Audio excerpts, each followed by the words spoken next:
that was passed here in Littleton, and in about, I think, 164 other towns, talking about creating some sort of cap for emissions that would help us reduce emissions. And there's also been talk about fuel efficiency. I guess there's an energy bill going through now, and there's solutions of raising it to 35 or 40 miles per gallon. 35. So I was wondering, what, along with the solutions you put forward, what your sort of policies on efficiency measures and emissions and things like that? I trust the market far more than I trust the government to create that kind of an environment.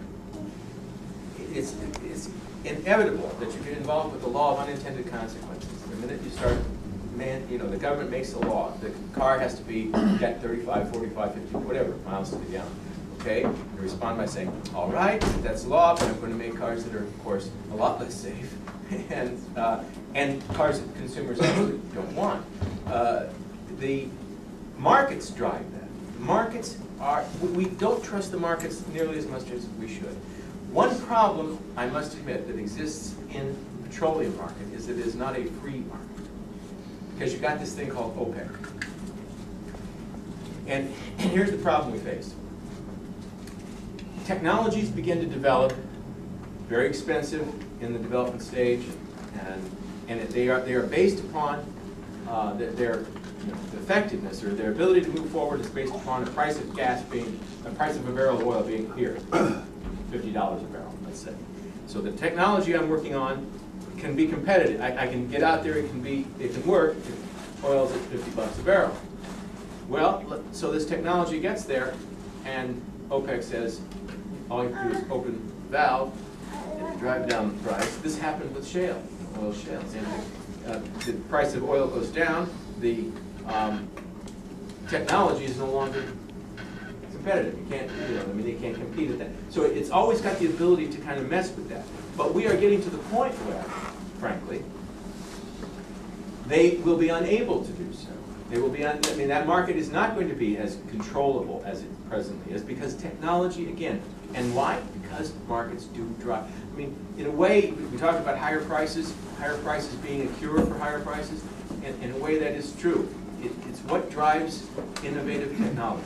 If somebody says, I've got a better way to do this and a cheaper way to do this, and there's plenty of demand out there.